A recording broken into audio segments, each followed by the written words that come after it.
Okey, Alhamdulillah. So hari ini ada lagi satu unit van jenazah yang telah lengkap, yang telah diubah suai jadikan dia van jenazah. So apa saya nak terangkan hari ini, van jenazah ni dia datang dengan dia punya light bar. Dia ada light bar, dia ada siren kan. Ini adalah light bar terbaru untuk van jenazah ni. Okey, untuk pengetahuan so saya akan terangkan apa yang telah saya buat dalam van jenazah ni Okey, light bar kita dah pasang, dia siap dengan siren dia sekali Okey, ini adalah bahagian tepi van jenazah ni. Van jenazah ni dia dah lengkap Dia datang dengan 3 seat. Tiga seat ni semua ada armrest. Okey, dia siap dengan pengusung jenazah. Dalam ni siap ada langsir. Okey, dia dah siap dengan lampu LED kita dah tambah.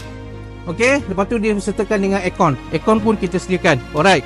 So bahagian lantai ni pula saya lebih prefer gunakan checker plate. Kenapa saya gunakan checker plate ni? Dia nampak kemas, dia boleh dicuci, dia tak berkarat dan paling penting dia boleh tahan lama lah. Okey. Selain tu juga kita ada satu box kat sini.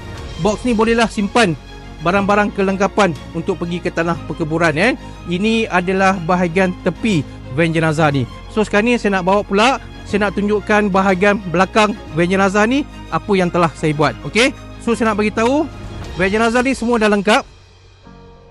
Ini adalah bahagian belakang van jenazah ni. Okey. Van jenazah ni dia siap dengan dia punya spotlight.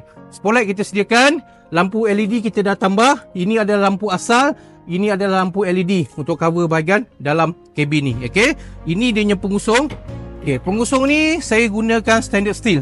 Yang ni kita gunakan standard steel, yang ni kita gunakan aluminium. So kenapa saya gunakan standard steel ni? Dia nampak kemas, dia boleh dicuci, dia tak berkarat dan paling penting dia tak berat. Dia ringan. Tengok dia ringan. So yang ni nak tolak pun senang. Hanya satu tangan saja dah boleh masuk. Tengok dia punya pengusung dia.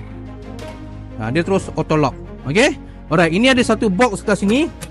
Box ni bolehlah simpan barang-barang kelengkapan untuk pergi ke tanah perkuburan Ini adalah unit van jenazah yang lengkap yang telah saya ubah suai yang terbaru. Okey.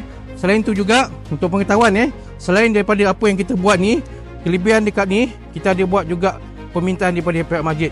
Kalau nak buat macam gini, boleh taruh nama masjid kat sini. Okey. Alright. So lepas tu kita ada tulisan Jawi. Tulisan Jawi ni pun kita sediakan. Kita ada lebih kurang dalam 21 tulisan Jawi yang kita akan bagi pada pihak masjid, so pihak masjid boleh pilih. Alright, ini dia punya sini sebenarnya boleh taruh logo lah. Tapi kalau pihak masjid nak, kita akan taruh logo. Okey. Ini adalah unit van jenazah baru yang telah saya buat Untuk pengetahuan nama saya Naha.